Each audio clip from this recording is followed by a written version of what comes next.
कैसे हो दोस्तों, मैं मोहम्मद नईम शेख। मैं बताना चाहता हूं कि अल्लाह के करम से और वालिदैन की दुआ से एम पॉलिटिकल पार्टी के बिहाफ में मेरा मोहम्मद नईम शेख का मुंबई साउथ से लोकसभा का नॉमिनेशन फॉर्म एक्सेप्ट हुआ और चंद हजरात हैं, चंद मेहमान हैं मेरी ऑफिस में और वो मुझसे सवाल करना चाहते हैं, डायरेक्ट सवाल करना चाहते हैं कि मैं क्या मसाइल हल कर सकता हूं अपनी कॉन्स्टिट्यूंसी के।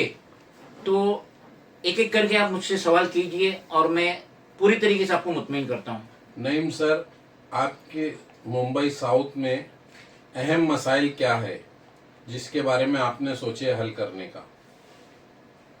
मुंबई के इतने मसाइल है कि जिसका तस्करा ही नहीं किया जा सकता और बाज़ाब्ता तौर पे मैं MMRDA भी गया, मैं SRA भी गया, मैं महाड़ा भी गया और वहां पे मैं मसाइल देख रहा हूं सिटीजन के, कोई पुरसराने हाल ही नहीं है।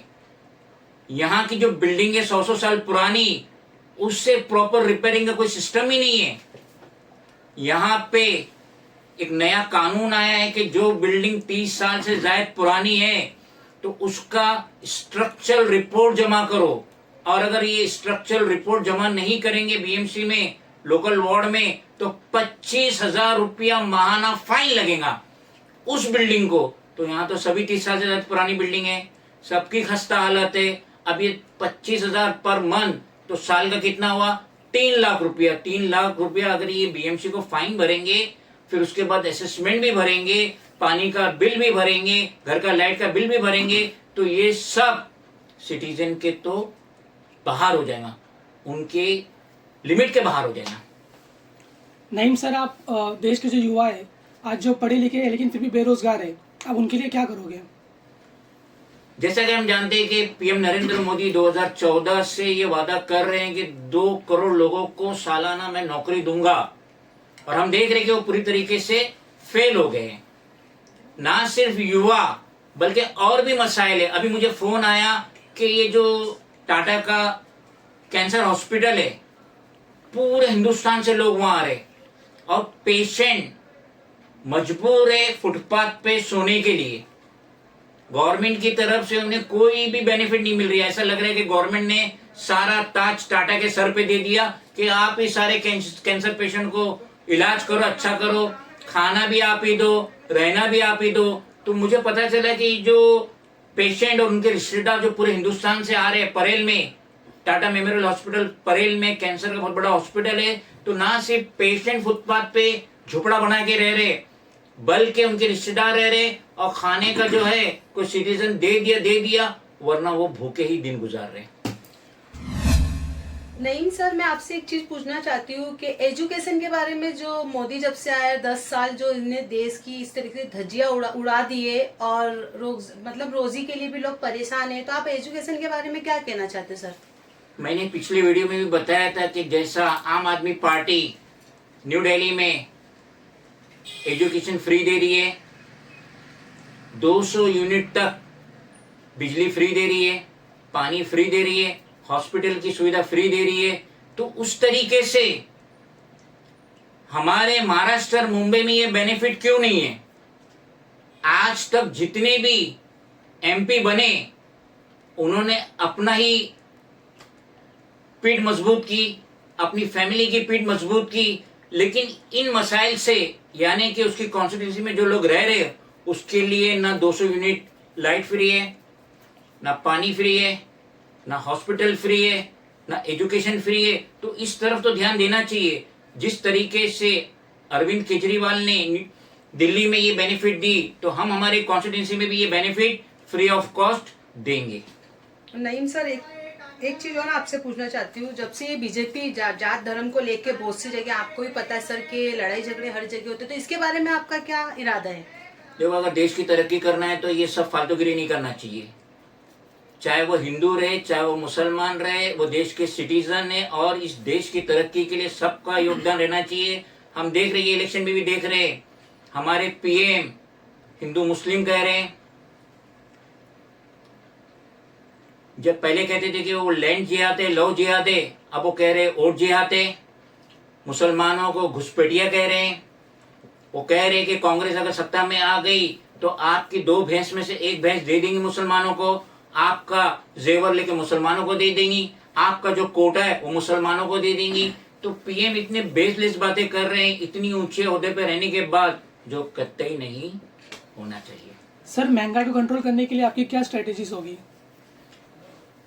महंगाई का जो मसला है, अगर रोजगार मिले सिटीजन को तो वो हर चीज को एडजस्ट कर सकते हैं। यहाँ रोजगार नहीं है और जीएसटी के तहत ये जो बीजेपी और एनडीए ने जीएसटी के तहत जो सिटीजन पे एक लोड डाल दी और जीएसटी बहाना मिल गया बिजनेसमैन को, बड़े बड़े बिजनेसमैन को, लोगों को चीरने के लिए। तो अगर प्रॉपर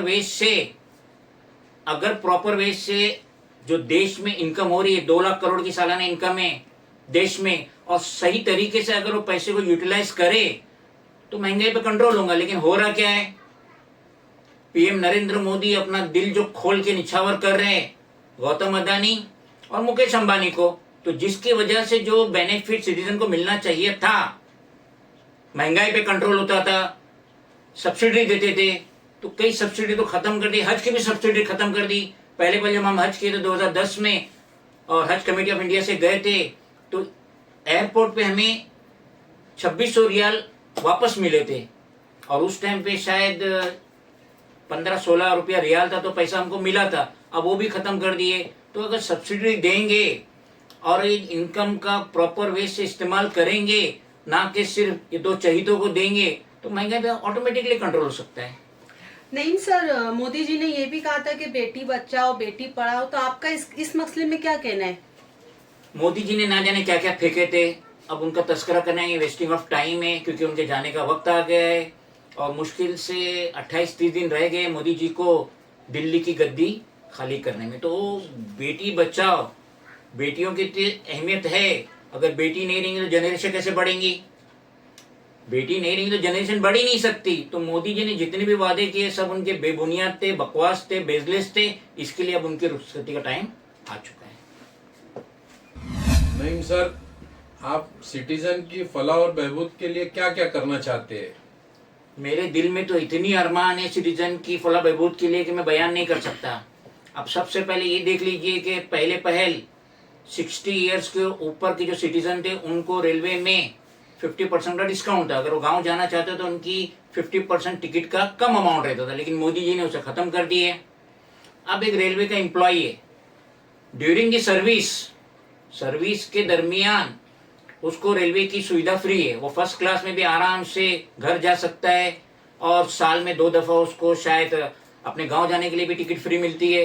अब वो रिटायर्ड भी हो जाता है तो वो कार्ड जो रहता है आइडेंटिटी इधर लगा देता है और उसके बाद वो भी फर्स्ट क्लास में फ्री सफर करता है। उसके बाद उसकी बीवी भी फर्स्ट क्लास में जर्नी करती है। लेकिन आम सिटीजन उनको ये बेनिफिट नहीं है। तो जो 60 इयर्स की एज पे पहुंच चुके, जैसा कि हम सब जानते हैं कि इंडियन सिटीजन की जो उम्र है, जो मालिक ने उनको उम्र दिया है, आदमियों की 66 है और औरतों की 69 है। तो 60 साल तक तो भाड़ा दे के ही जा रहा है, बस का भाड़ा दे रहा है, ट्रेन का भाड़ा दे रहा है। तो कम से कम 60 साल उसकी उम्र पहुंचने पे फर्स्ट क्लास नहीं, कम से कम सेकंड क्लास रेलवे का फ्री दे दो उसको पास, फ्री सर्विस दे दो, बस फ्री दे दो। हमारे एकनाथ शिंदे जब स्टेट के सीएम बने तो उन्होंने आदेश दिए कि जो आदमी, जो औरत 75 साल पूरी करेंगी अपनी जिंदगी के, तो उसे गांव जाने के लिए एसटी का किराया माफ। 75 साल तो हम पहुंचते ही नहीं है, हम इंडियन पहुंचते ही नहीं। वो जापानीज है 85, 86 पहुंचते, 89 पहुंचते, हम इंडियन 75 नहीं पहुंचते, 2-4 पहुंचते। जैसे एल के एडवाणी हो गए, मुरली मनोहर जोशी हो गए, पीएम नरेंद्र मोदी हो गए, सोनिया गांधी हो गई। तो आम सिटीजन 75 नहीं पहुंचता है और ये एकनाथ शिंदे कह रहे कि हम उन्हें गांव की टिकट फ्री में देंगे। बीजेपी और एनडीए के बारे में क्या कहना है सर आपका? ये जो इलेक्शन हो रहा है 18 लोकसभा इलेक्शन, ये बहुत ही अहम है और मैं खास तौर से रिक्वेस्ट करूंगा सिटीजन की कि आप अपना वोट कास्ट कीजिए, वोट दीजिए, जिसको देना दीजिए। लेकिन जो हालात है और जो सोशल मीडिया के तहत मालूम पड़ रहा है, न्यूज़पेपर तो सारे बिके हुए, उनकी तो बात ही नहीं करना चाहिए, इवन टाइम्स ऑफ इंडिया। लेकिन जो सोशल मीडिया के जो पायदार यूट्यूबर है, जैसे कि अजीत अंजुम हो गए, अभिषेक शर्मा हो गए, दीपक शर्मा हो गए, पुण्य पर्सन वाजपेयी हो गए, वगैरह वगैरह, और सबसे बढ़कर तो ध्रुव राठी हो गए। तो ये जो लोग हैं, ये जो मेहनत करके जान पे खेल के जो ये वीडियोस बना रहे हैं, जिन पे कई इल्जामात भी लगे कि चाइना से फंडिंग आ रहा है, ये वो अचरा कचरा, तो उस पर तो हम बात ही नहीं करेंगे। मगर ये जो बता रहे हो, जिनको मैं बाकायदगी से देखता हूँ, तो ये पता चल रहा है कि मोदी जी के बहुत बुरे हाल चल रहे हैं। मोदी जी का जो नारा था, आपकी बार 400 पार 200 पार हो जाए तो बहुत बड़ी बात है। क्योंकि अभी मैं आज सुबह ही देखा, दीपक शर्मा का 30 मिनट का था न्यूज़, 2 एक्सपर्ट भी आए थे, तो उसमें पता चल रहा है कि जो 80 सीटें उत्तर प्रदेश में लोकसभा की, और ये आम बात है कि जो यूपी जीता उसी की सरकार बनती है दिल्ली में। तो 80 में से शाह और मोदी ये सोच रहे थे कि हमको 75 आ जाएंगी, 71 आ जाएंगी, लेकिन आज की न्यूज़ है कि 33 ये लॉस कर रहे हैं। यानी अब 80 में से 33 लॉस कर रहे हैं, तो कितना बचता है, 47 कितना बचता है।